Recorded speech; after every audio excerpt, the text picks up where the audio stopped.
I think, again, it depends on who you talk to, but I think that people are a little gun shy of sell-in versus sell-through right now. And that's kind of one of the, I don't know if dirty secrets or not dirty secrets, but their sell-in is very different than sell-through at retail.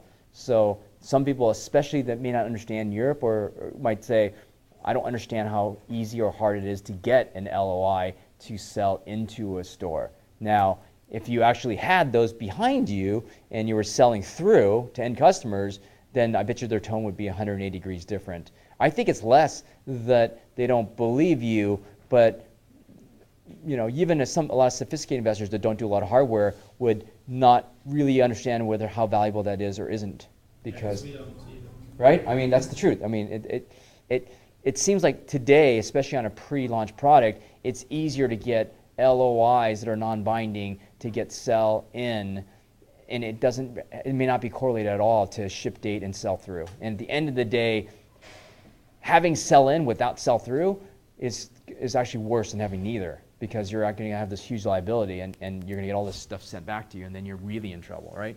And so I think even in the US, a lot of investors are skeptical of what the retailers say they can perform, and nobody really knows on these early stage products, especially the more disruptive you are, if the customers are going to eat the dog food. That's why, I would personally much rather see, even a crowdfunding campaign, I'd rather see something that intuitively, and as I talk to other consumers and pitch this in front of other consumers, whether it feels like they want this, than even a Best Buy saying, yeah, with our 50% cut, we'll give it a shot. You know what I mean?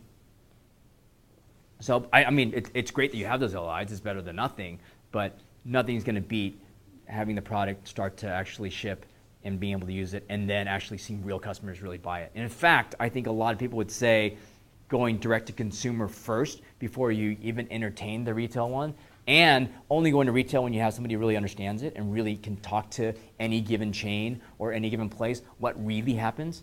The fact that you're not sure how valuable that is makes that investor even more skeptical, which is, even if I don't understand it, I want to believe that you have an expert on your team that has done this 25 times and knows it dialed.